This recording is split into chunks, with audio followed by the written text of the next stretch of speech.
All right. Thank you. Okay, so on Monday, I had the best Tableau doctor session of my life ever. BJ Price, an analytics optimization manager from Disney, came in with this Disney dashboard branded with princesses. And she's like, I need help with my calcs. I was like, I am in love. This is awesome. And so Disney runs marathons throughout their parks. This is all public data, so I'm allowed to have it and allowed to share it.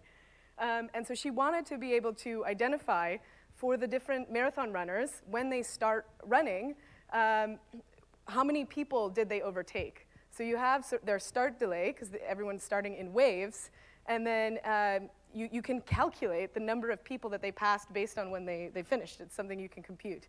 So this is what we came up with. Every person, every star is a unique, special star in the run. And then the vertical axis shows you how fast they were running. And then the horizontal axis shows you how many people they passed. So this particular person here passed 17,267 people. And so then it's highlighted all big. These are all of the people she passed. The color tells you the start delay. So the purple one started last. These ones over here started first. So as you select one of these data points, it's highlighting now this person didn't pass very many people, but that's because they started at the beginning of the race. So this is using the new set action feature. And so the goal of this session is to really show you just crazy awesome things that you can do with this, such as Disney princess type visualizations. I recommend her talk as well. She's a customer speaker. Look up BJ Price. All right, so let's pop over into a workbook. And I'm going to go through just a number of examples. This is being recorded, so you will definitely have the opportunity to go back and hit pause. And it's also going to be delivered as independent examples in a blog post that's coming soon. So if things are just going fast, don't worry about it. OK, so I have this data set here on the house prices in the UK. So it's normalized house prices. And I wanted to see, what's the correlation between the number of properties that are being sold versus the price of the property. So this scatter plot, every dot is a month. And so this shows you that in March 2016, there was a high number of properties sold, 12,000, and then the average price was like £659,000. So you can see there's this decreasing correlation here. So yeah, we can't really say why, but we know that as the price goes up, number of properties goes down. So you might look at that and think like, oh, this is a supply and demand curve, right? Or it's just basic economics, like less people buy properties as they become more expensive. That's what this would lead you to think.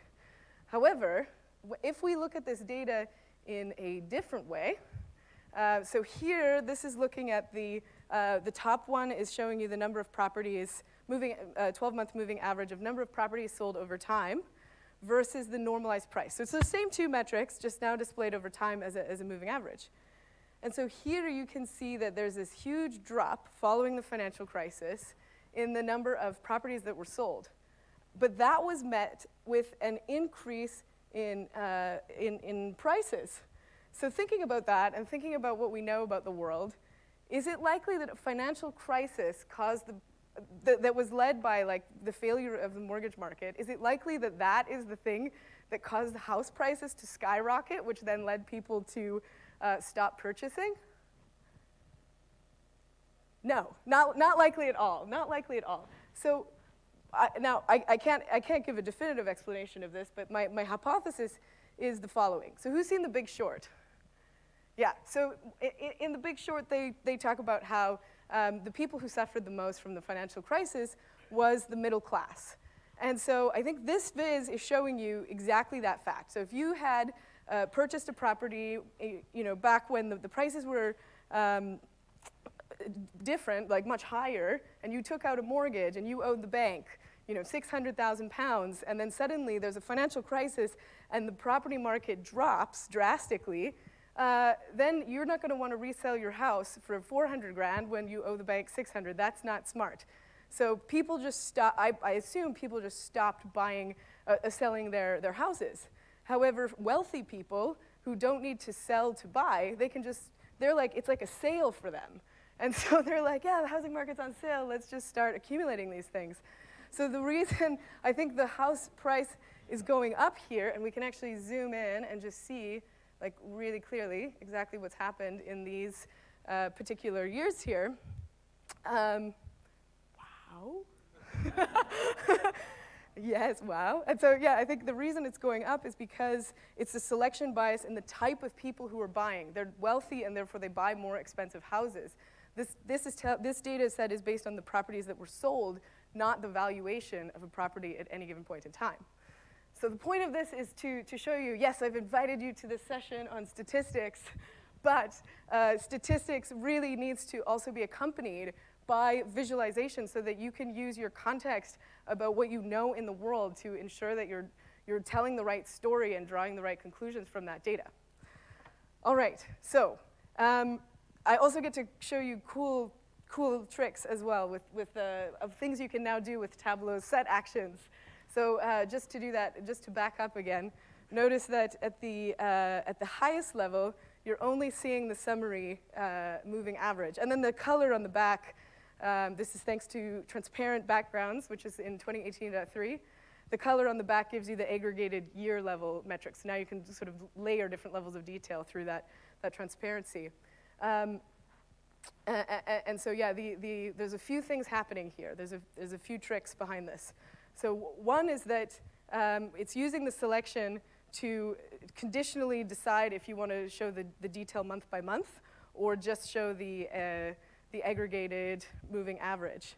The second thing it's doing is using the selection to filter itself. And then the third thing it's doing, you know, when I first made this, it was like this was very dramatic, but you're going to see this doesn't look very dramatic on this purple background. But if we were using a filter, look at that line, the moving average, it dropped. So basically there's an order of operations thing here where if you filter and then compute a moving average, you can't include your previous days in your moving average. And this is like, it doesn't really look super disastrous here, but it's definitely very disastrous if you're working with financial data. So, and so now with the set actions, because we're not strictly filtering the sheets, we can filter a specific focused calculation. You can now get around a lot of these issues with the order of operations. With that, I should actually introduce, let me go back for those of you who were, this is your introduction to set actions. I apologize, this is not the intro class, even though we just announced it this morning. So let's do first just a quick review of interactivity in Tableau. So the key like awesome thing about set actions is not the set part of it, it's the interaction part of it. It's what they enable through interactivity. So just a quick review of our existing interactivity in Tableau. We have 3 types of actions today: filters and highlight and URL actions. And as a user, you can configure the source and the target sheets of those actions. But you cannot configure the behavior. A filter action always filters. A highlight action always highlights. And so with set actions, while in the existing actions, they're bound to a single behavior, set actions don't encode a specific behavior. They just allow you to store a selection in a set, and then as the user, you can design the resulting behavior of that selection. So things you can do is group or color by a selection instead of strictly highlighting or filtering by it. You can hide things that are not in a selection, or use a selection in a calculation, which is what this example was doing. So to filter a single field, I'm only filtering the moving average and not the date in that field. Or filter a single term in a calc, like a numerator, or select a related field, or create a dynamic grouping, or like loads of different things that you're going to see. But the main point is that you now, as the author, decide what the interactivity is, as opposed to relying on the kind of one behavior of the action. So in this particular example here, I've designed 3 behaviors. One is conditionally return the breakdown measure, given that you've zoomed in.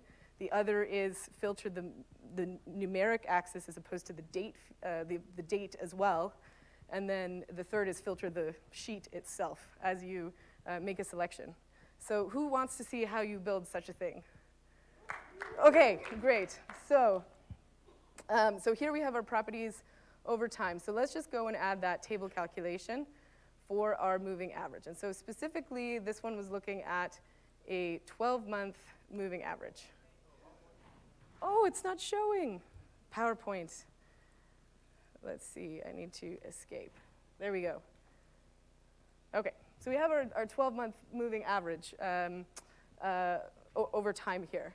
And so then we also have our timeline view. So this is just a heat map. So this is the thing that I want to be the source of my selection. So if I go and select these sort of years just around the financial crisis, we can go and create a set on this, which gives you your years. Year set. Let's call it that. And then we will just add it to the filter shelf. So this is now self-filtering. And so now I want to use this. If I put it on the filter shelf, you're going to see that 2006 is 6,700, whereas not on the filter shelf, 2006 is a very different number. So it wasn't a great example. Okay, so what we want to do here is say, instead of filtering the filter shelf, which filters both your date and your moving average, you want to filter just the moving average. So if it's in the year set, then conditionally return this table calculation. Otherwise, just let it be null. And then we're just going to put an aggregation around this because table calcs are aggregated, and therefore this must be aggregated as well. So this is our conditional moving average. And so now, if we grab this and bring it in our view, you'll see that it's just giving that value for our selected period of time. And so now, if we just remove that measure, just the way continuous timelines work is it will automatically zoom in to the data that's non-null. So now we're getting our zoom, which is nice. And so when we come here to this view, now it's hard-coded because that set, I fixed the selection to 2006 to 2011. But now what we can do is apply a dashboard action to update the set value. So from the timeline view to the year set. And so then as we go and make a selection here, it drills in and then drills back out and then zooms. So it's really simple to do something that is just wow. And so, yeah. Then the other one, I won't go into too much detail because there are other interesting examples to spend the time on, but the other one basically to conditionally return the monthly value, what that does is it counts how many years are in your selection, and then it compares that to how many years are there in the data set in total. And then if the selected years is smaller than the total number of years, then return the measure and otherwise have it be null. So that's how that works. You will have the workbook and loads of videos after, so you can go through that in more detail. All right, next example. So this one here is looking at, oh, let me zoom out and reset this whole thing. Eeks. Let's reset this, and let me pretend that you didn't see this at all. Okay, so this one is using outlier cluster analysis as a way to perform outlier detection. So I've got the stock prices since the beginning of 2017 for the big 4 tech companies. Anyone from these companies in the room? No one. All right. We're going to talk about them. I hope they don't mind. So the bottom view here is this correlation matrix is correlating the change, the daily change in every stock price to the daily change in every other stock price. And so these trend lines here are showing you that they are super highly correlated. So like this one here is Facebook versus Apple. The p-value is like very, very statistically significant. And that totally makes sense that these 4 companies would have highly correlated stock prices because there are macroeconomic trends that influence all of their stock prices collectively. So what's interesting then is to find the outliers, like where are the cases where their stock prices are not correlated, because that indicates potentially that something interesting happened to just one of those particular stocks. And so we can actually perform outlier detection through cluster analysis.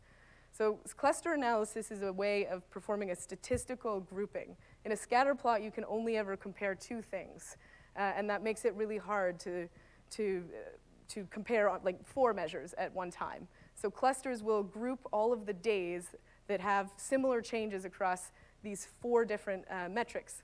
And that's what this Pareto is. It's been broken down into 50 different clusters.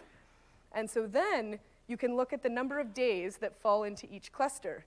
And if there's a high number of days, so for example, this first cluster here has like 14% of the days, and notice that it's all the ones at the center. So these are the ones that are inliers, I guess. Whatever the opposite of outliers are, that's what these ones early on are. So I've selected that, and it's now highlighting all of the corresponding days on the time series. These ones out here, where there's very, very few days in the clusters, are the outliers. So if I select this one here, there's only 1 day in that particular cluster analysis, and you can see it's a pretty big outlier here. So let's go and select a few of these here, and so it's now gone and highlighted those 4 days on the top charts. So then the cluster analysis will just tell you it's an outlier, but then you as a human have to go and look and figure out why, because there can be lots of different reasons why something is an outlier.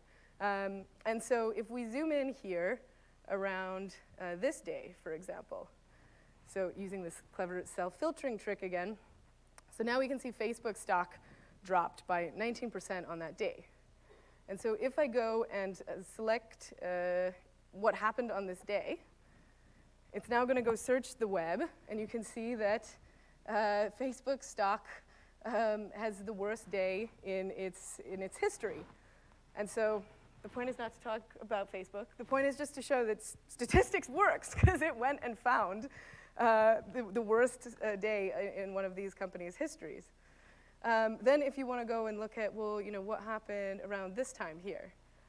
And then you see that Facebook had a huge uplift here. So if we go and drill into that particular day and see what happened on this day. Where was it? There was something here.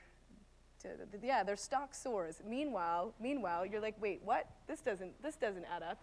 So I found it really interesting just playing with this, realizing the extent to which media does not affect stock prices, and it's all about like earnings and things like that. So what we experience in the news is not necessarily what relates to their stock price. And in fact, here there was another huge drop in Facebook in January. They are always the outlier, it seems.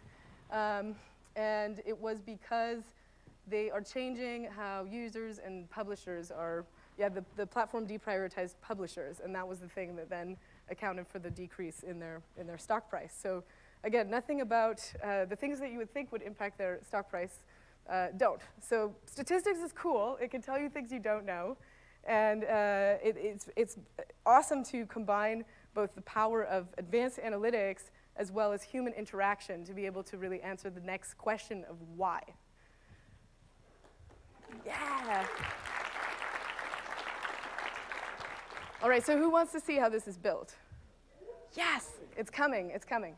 Okay, I'm going to tell you just one boring thing first. So in the underlying data, the way this data is stored is you have the stock name. So the blue thing is like the source data. You have the stock name and then the change for every price. That's just the normal way in which data would be stored. But for us to correlate these 4 measures to each other, you need to essentially create a separate measure for every single one of those.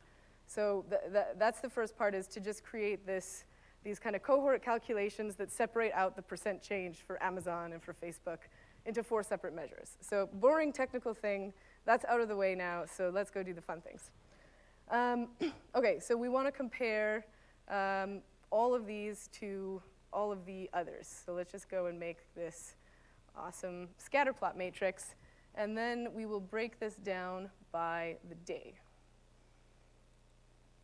So that gives us, obviously each stock will be perfectly correlated with itself. And so now we want to apply the clusters to this. So by default, and you can see that it is indeed grouping them in this interesting statistical way where like this day is kind of in the one that you would think is cluster 3 based on that view, but actually it's elsewhere based on the other views. So that's what a statistical grouping is doing. So to do the outlier detection, you need to have lots of clusters so that you can find the clusters that have very few days. So we'll just amp this up here to like 50. And it's not because the clusters themselves are interesting. What's going to be interesting is to pick up that cluster. We'll bring it back into our data source here. And I'll actually remove it from color. And then we can go and count how many days fall into each of these clusters. And so then you can, from here, easily find where are the outliers. So typically the way that you would do this is looking at the last 10% of the data source. So if we just go and add the percent of total, that's going to give us now, we can find the last 10%, so where's 90th percentile. So these clusters here are the outliers. So let's go and then take those and put them in a set. So these are our outliers. We can actually add this back into this view here. And then you can actually see where those particular outliers are. And so then we want to also overlay the days that are the outliers on this viz here. So then you can create a calculation. What do I want to do? I want to return a 1 if it's in the set. So basically, I'm just creating this bar chart that has length 1 or 0. And that's what's used to underpin the line chart. So for the days that are in the set, then we want a 1, so it highlights the reference line, and then 0 otherwise. So this will be our outliers. Outliers 2. Very good naming convention. And then we'll want, the sum average, I think, doesn't matter. Okay, so then go and make it a bar, and we don't want that, breaking it down. You can fix it then to be between 0 and 1 as the length, and then just make it kind of a really light color, and then we want to fix it to be a 1-day width. And so then let's go and overlay these. Nope, I don't want to synchronize the axis. That was silly. I want to leave it like that and then put this one in front of this one. And so now you have all of the outlier days highlighted on that particular visualization. And then repeat on this one. I won't do it because that's probably unnecessary. So then the last thing is to now be able to dynamically interact with this, because I want to be able to see which ones, if you know that the 10th percentile is your outliers, it might be interesting to compare the first percentile versus the 10th percentile. So that's where that interactivity is really valuable, because it can help you find the most extreme outliers. And so here, what we will do is apply a set action to pick up the value of from the Pareto chart of the clusters, and then target, target the outlier set. So that's going to be, which one are we on? We are on what data set? 2, I think. Yes, this one. So we want to target our outliers, and then as I go and select this, it's now dynamically updating based on that selection. So now it's created this not just outlier detection, but an interactive outlier detection. From there, you can then, of course, go and search the web for your what happened to that stock on that day.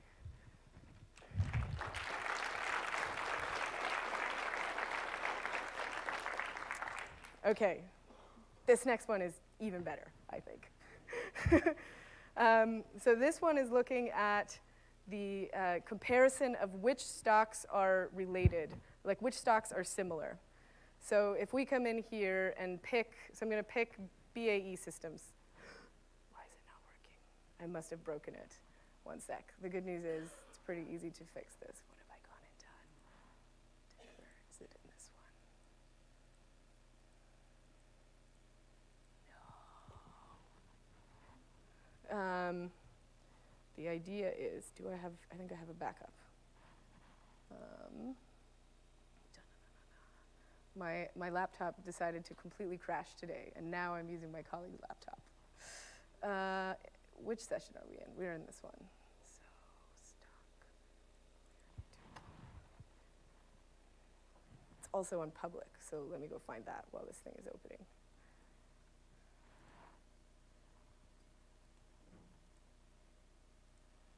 Nope. Okay.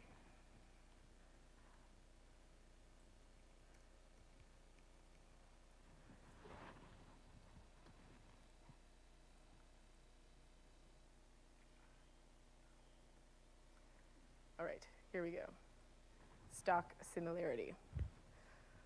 Okay, there are video explanations. This is all at your fingertips as well, so you can go back and watch this after. Okay, so here's BAE systems. I want to click on BAE systems and then see which stocks is that correlated with. So now it's selected BAE systems and then gone and found all of the other stocks that are highly correlated to it. With a bit of Tableau public latency. You can then go and say, well, actually, I want to see fewer ones, so just update the correlation range to be smaller, and then it reduces the number of stocks that you're seeing. Then you see, so General Electric is negatively correlated with BAE. Well, maybe I want to click on that. So now you can directly select this stock, and then it's going to, relative to General Electric, recompute which stocks is that correlated to. So the blue is showing you which ones the correlation is positive, as in they're going in the same direction as General Electric. And then the purple ones are which ones are going in the opposite direction to our reference stock. And so you can just like iteratively explore this and say, well, what about Accenture? And then as you click on that, it recomputes relative to Accenture. So the chart is driving the interactivity with itself. And so who wants to see how this one's built? Yes! Okay, good. It's totally fine that my demo's broken because we're going to rebuild it anyway. Okay, so the first thing is, so we're looking at the average stock, or the average close price by different stock. So the first thing is we need to be able to pick a stock and then have that be used as our reference point. So let's start with Alphabet, and so we will go and make a set on this. So this is, let's say, my stock.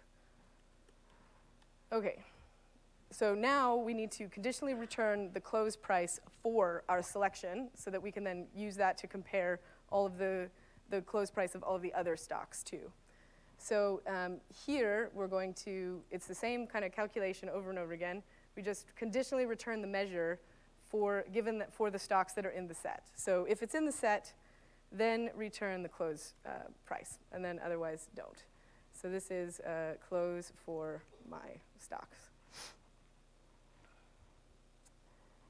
And so then let's bring this into the view here. And you see it's kind of sliced that one measure out. But now, reduce the data set so that it doesn't go crazy when we, oh no, I should do it by, I'm just reducing the data set so that the compute time while kind of iteratively looking at the calcs doesn't go crazy. Okay, so just look at a subset here.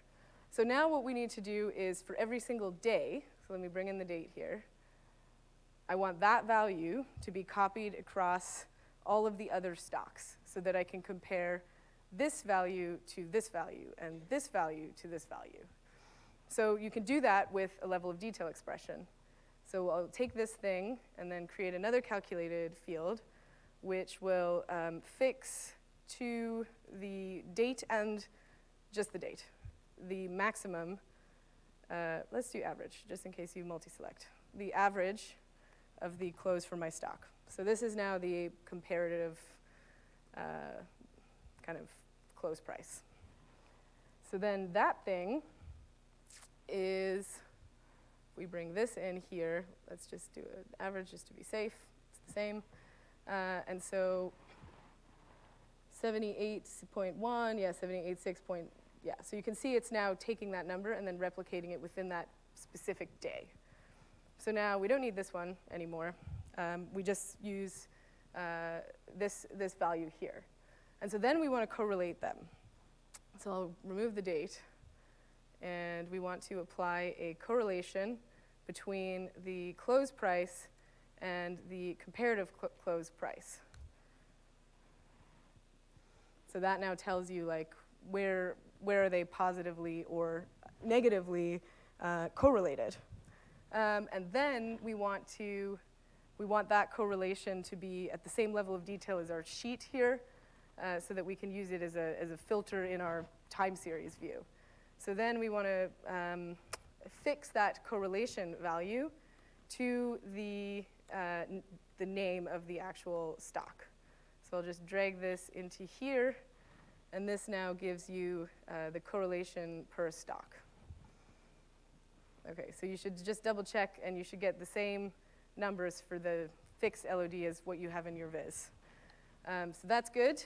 And so then the filter is going to be wherever the absolute value of that is outside of your range. So if I was looking at a correlation of like 0.95, and so then we just create our filter by saying the absolute value of this thing here has to be greater than our correlation range. That becomes our filter. So then let me check this on the filter shelf. And let's just remove all the other stuff.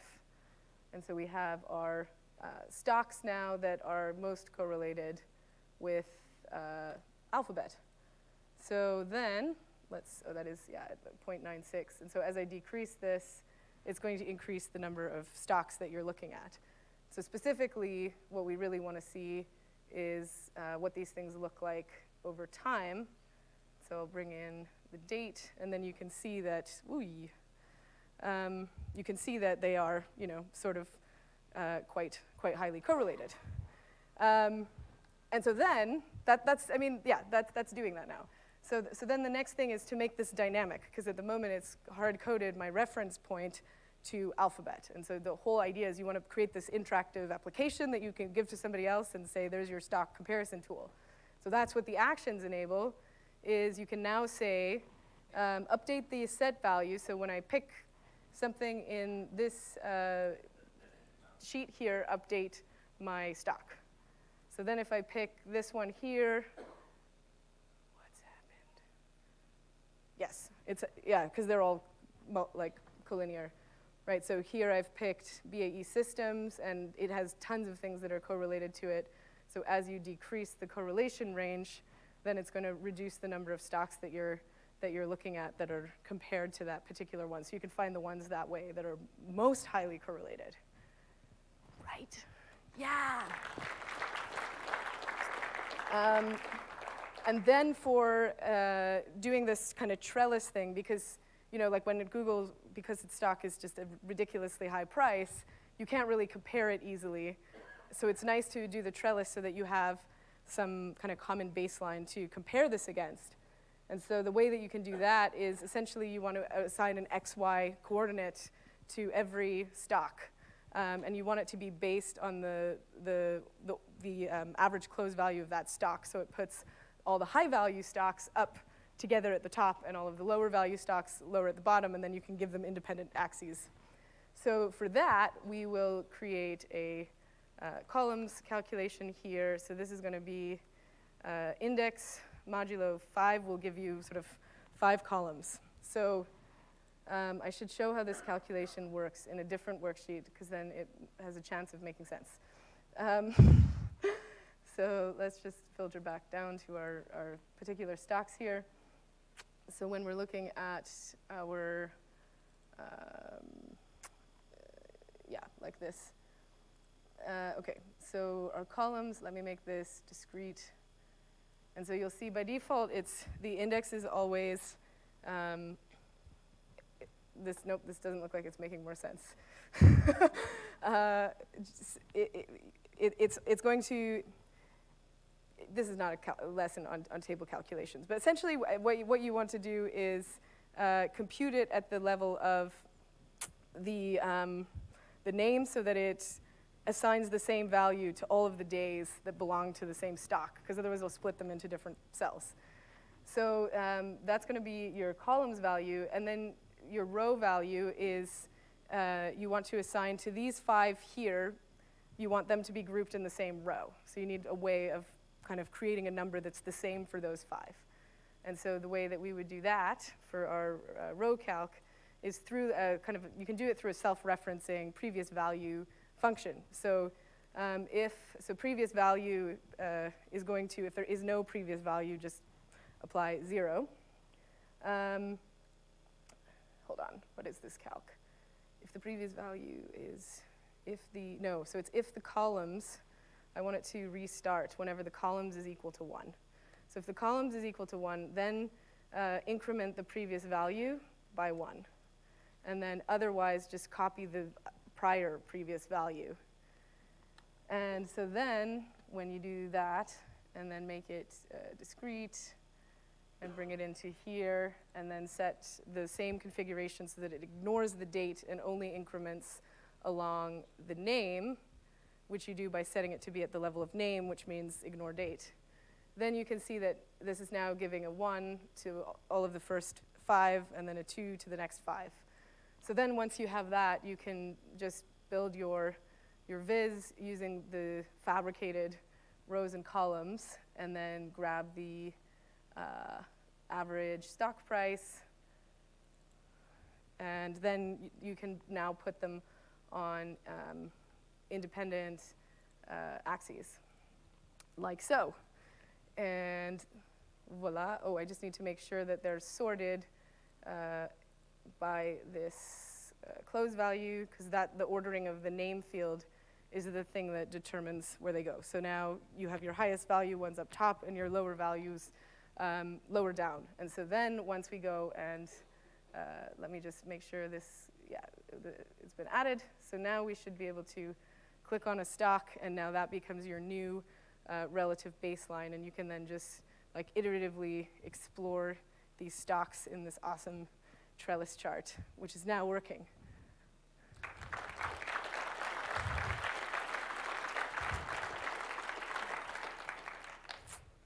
All right, the next challenge. Okay, so this one is looking at the analysis of how a particular stock changes relative to the market. If you just look at one single stock in isolation and you observe that it's going up, you may think like, oh, this company is doing super well. This is how my mom invests in the stock market. And I'm like, please don't, you're going to lose your retirement money.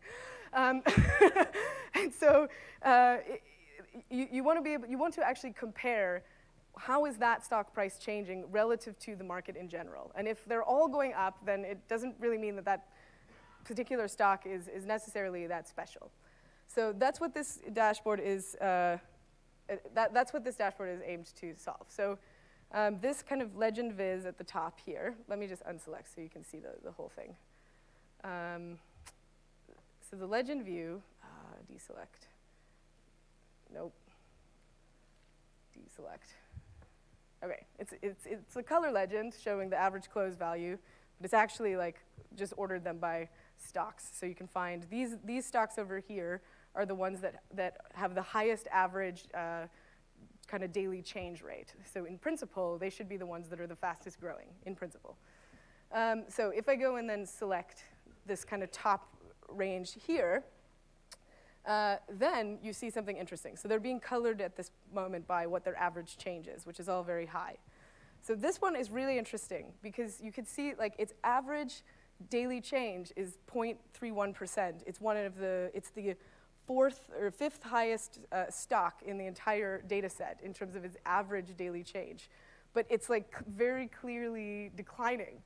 And so you get this kind of weird things happening when if you have like extreme changes, like one day where there's a huge spike, that will like really throw off your average. So just looking at aggregated numbers doesn't always tell the full story. So now I want to see, if I click on this particular stock here, this view over here shows you, it's a histogram showing you the frequency of how often that particular stock is above or below the market in general. So actually, maybe let's start with the pie view. So this is saying like on 56% of days, this particular stock decreases more than, it either decreases more than the market decreases, or it just increases at a less high rate than the market. And then there's only 40% of days where it outperforms the market. And then the histograms show you that the actual frequency. So this is basically, the horizontal axis is telling you the number of days. It's binning the stocks. So the frequency is a count of stocks. And then it tells you how many stocks were above or below that stock by day. This is so much easier to viz than describe in words. Words are failing. The main point is, if the green is to the right, it means that it's outperforming the market. If the red is to the right, it means that the market is outperforming it.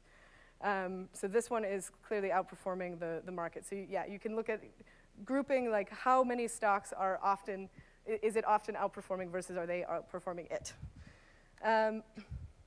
Do we want to go through this one?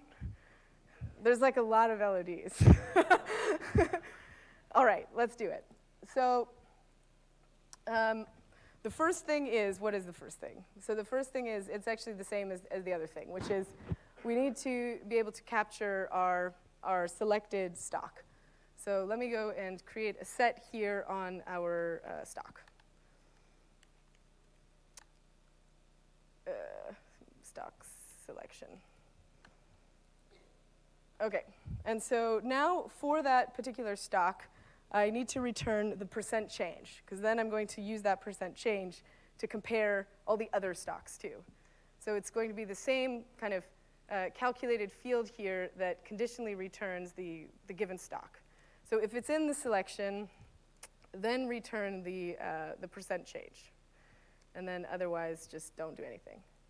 So this is going to be our daily change for the selection.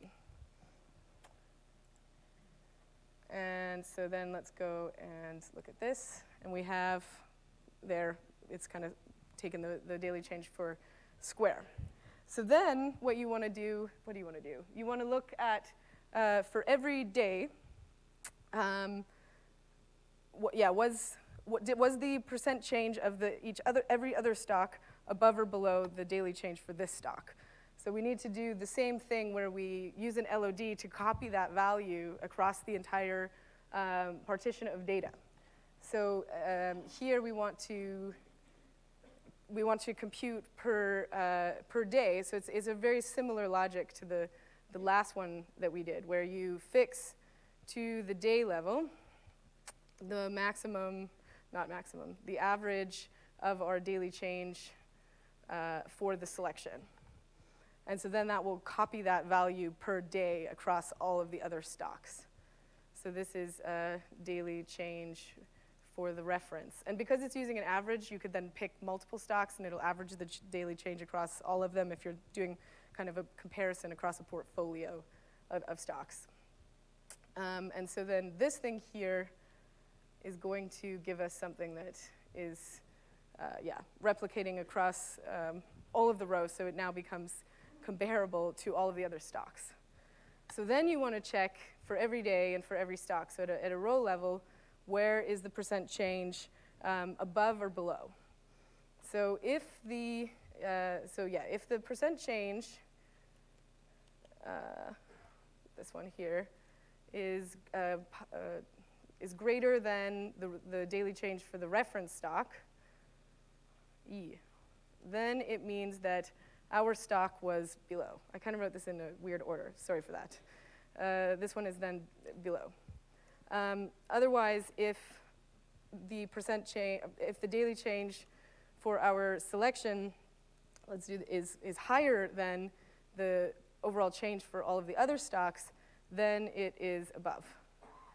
And then otherwise, they are the same.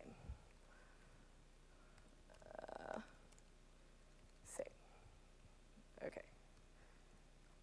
And so this now gives you like the above or below measure.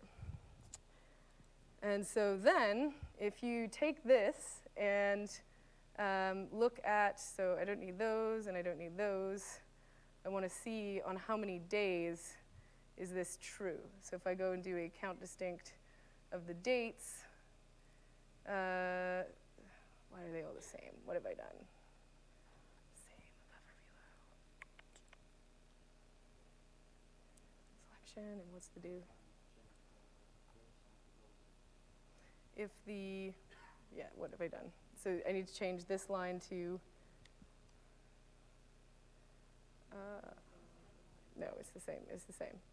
If the, okay, wait, let's do this. Let's just look at a subset, and then let's look at the days. And it should be that our percent change is for these days for that stock, and then the daily change for, ooh, what's selection? Is that the one I used? Daily change for the reference. I think I know the problem. Aha. It's the daily change for the reference, because that's the one that has the LOD. The other one is a row level calc. So this is, yes, live calc troubleshooting. And I spelt it wrong, so it's that one, and then that one. All right. So now that's doing something sensible. Yay. Okay. So now it's in fact grouping all up for every stock. It's now counting how many days was that stock the same or below or above our reference stock. Okay, so now what do we want to do? Not good at memorizing. So now we want to bin, so that frequency axis is the number of days per, yeah. So you want to, it's this viz written, it's this viz translated into a level of detail expression. So this viz translated into an LOD is fix the count distinct of dates to name and above or below.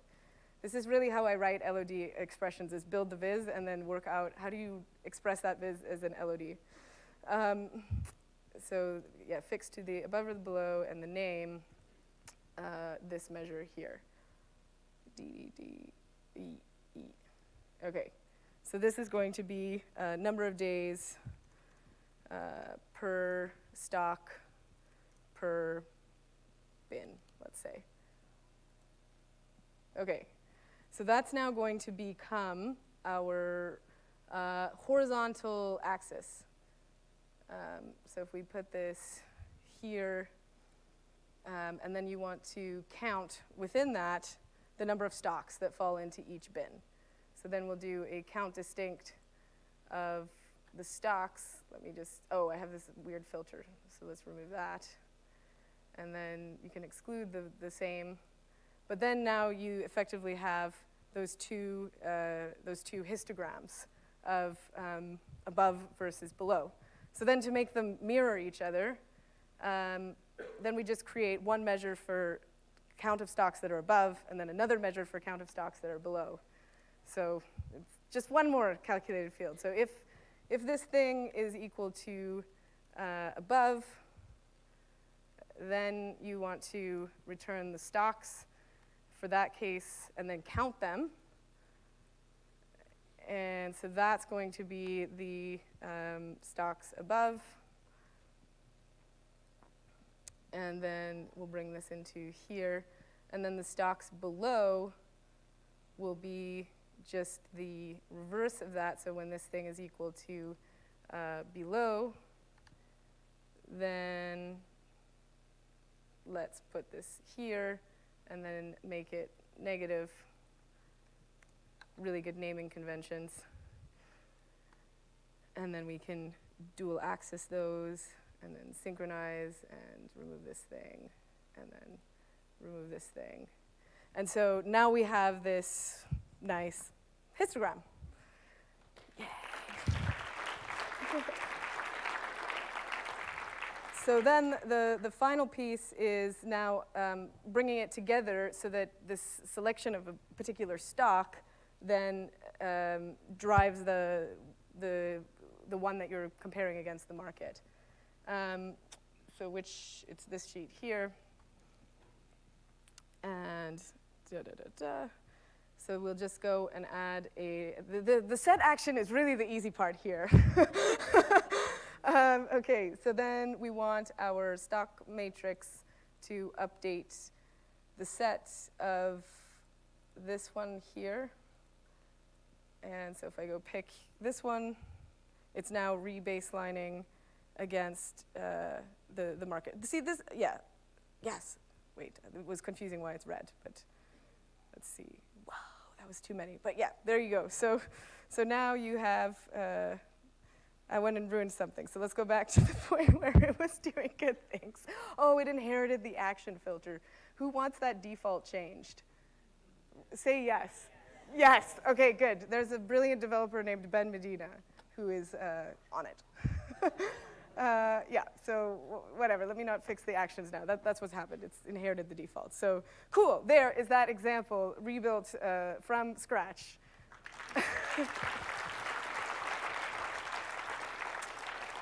Interactive distributions. This is the new thing. All right, okay. The last one, this one is a little bit more fun. It's less mentally draining. I'm going to show you first V1 of this dashboard, because then V2 will make more sense. There's always a journey behind these things. OK, so I've joined together two data sets here. One is the market value of players in the World Cup, and then the other is the actual position that teams came in the World Cup. And so it's interesting to analyze the correlation and see, like, does the market value, or yeah, does the market value of the team impact where they actually place in the final? And then also, in general, is that true as well? So there's the view on the scatter plot on the left is looking at their rank within all of FIFA. So that's why you can see the rank is going from like 70 to 0. So this is just like a generic kind of, this is a rank that FIFA keeps track of over many, many years. And then versus their market value. So you can see that just a team's general rank with FIFA is positively correlated with their market value, which you would expect that teams that have a high market value would also have a high rank. But then you have some deviations like Peru, which is one of the lowest in terms of market value, but still has a very, very high overall rank. Then the view on the right is showing you where did they place in the World Cup. So this is a rank that's on a scale from 0 to 8, just because that's how many kind of rounds that of elimination that you have. So there's France and Belgium and Croatia up at the top. So I thought it would be interesting to see, like, our teams, are they consistently above expectations? So these teams here are consistently above expectations. They're above both trend lines in both cases. These teams are consistently below expectations. And these teams here are in general good, but they did poorly in the World Cup. Whereas these teams here are in general below expectations, but they did really well in the World Cup. So I thought that would be cool to just see, like, which teams fall into which categories. So it's interesting, but it's also like, it's very like discrete and boxy, and I don't like discrete things because, for example, when you look at Germany, like Germany had a disastrous performance, far, far more disastrous than, say, Brazil. And so just by grouping things into these discrete buckets, you lose that context of the magnitude. Okay, so enter V2. V1 and V2 never look alike. So V2 is now basically merged those two scatter plots together on a common axis. So it's a rank percentile. You can't merge the absolute rank because one's on a 0 to 70 scale and one's on a 0 to 8 scale. So it's put them on a common scale, and then you can actually visually see which ones went up, which ones went down, and then also you can still see that their rank is correlated to market value. So now if I go and select a team, it's going to identify, oh yeah, let me add one more thing. So we are always tuned into looking at the world in terms of absolutes. Like everyone knows who won, right? But it's interesting to see, like, given a team's starting position, did they do well? Because all these teams entered in different starting positions. So, for example, Russia started out here in the 99th percentile. They're one of the lowest ranked teams in FIFA. And then they ended up here in like the 23rd percentile. So I want to see like who are all the teams that Russia beat given their relative performance. So it's basically saying, looking at the length of the line and saying like, who did they beat? Or who did Sweden beat? And then the color on the map is telling you, if it's green, it means that that country is more valuable than Sweden. And if it's blue, it means that Sweden's more valuable than that country. So it's the difference in their market value. So then you can see like who did Tunisia beat? They beat Germany. Who did Panama? Panama like did better than, even though they're so low here, relatively speaking, they did better than quite a lot of countries. And you don't see that if you're just staring at a scatter plot or just staring at that chart. So through the interactivity, you start to uncover all this other stuff. This one, I have a lot of German friends, so I just want to do this for my German friends. Germany did better than no one.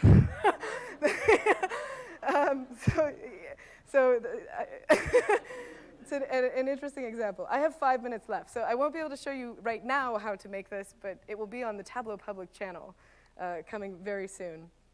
So one last example of just cool things you can do with data. This one is actually, you can do it with set actions, but this one will be much better. It will be much more performant to do this with parameter actions. Okay, this one is, we're back on the London property data set. So I was trying to decide, is it really stupid to buy a house, and how easy is it to resell? And then I got this data set and started building loads of things. So one of the things I wanted to see is like, given, what's the rate of turnover of new properties within the market? So if you look at a specific cohort of properties, so in this case, the yellow bar is like showing you the number of new properties that were sold in London in 1995. London has like they have very small proportion of new builds. It's like less than 5%. But I wanted to see like, what's the turnover of new properties? Do people move in and then stay there and live there for years, or do they quickly turn over and resell it? So what this tells you here is it picks up those 5,838 properties. It can then find, so this is really, it's a network analysis problem, even though it doesn't look like it. It looks like it's a bar chart. It picks up all those properties. It then looks at the address of those properties, and then it looks at when were those particular addresses resold subsequently in the future. So here you can see like in 1996, 1 year later, I went in, 246 of that 5,000, those 5,000 properties were resold. And then, in 1999, so 4 years later, 884 properties were sold. And so as a percent of total, 15% of the properties that were new in 1995 were resold 4 years later. And then cumulatively, this is telling you that, where's 1999?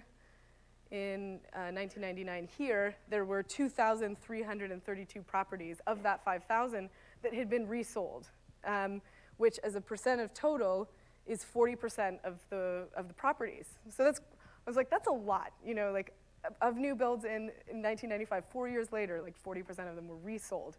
And it could be that it was the same property resold multiple times.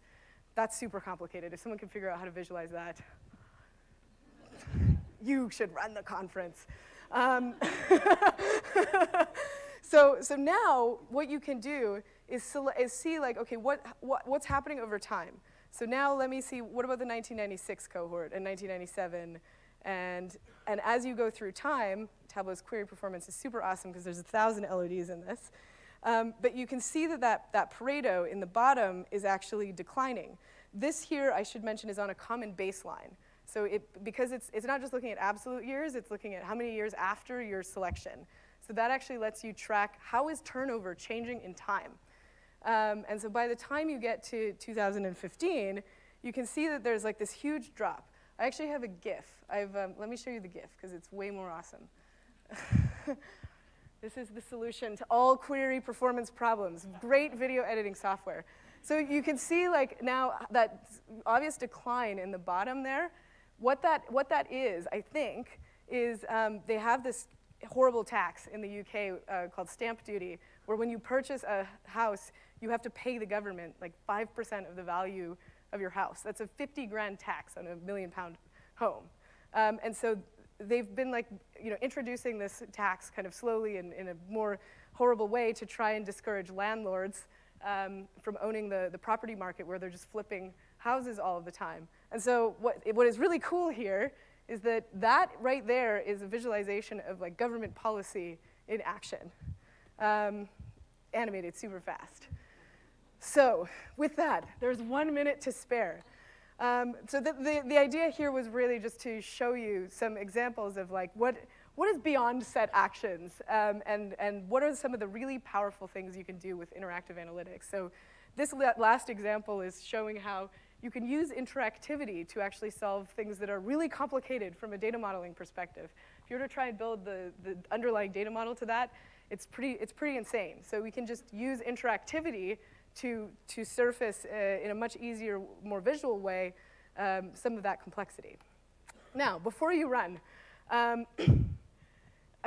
use a conference as a lead generation activity for information. And so I'm really interested in understanding what are all of the unsolved customer problems? What are the valuable problems? And so I will provide free consulting in exchange for information. If you have any interesting problem at all, send me an email. But some ideas of things to think about. So if you're trying to do like complex time and event-based calculations, such as that temporal network problem, I want to hear from you. If there are scroll bars in your calculated field dialogues, I want to hear from you.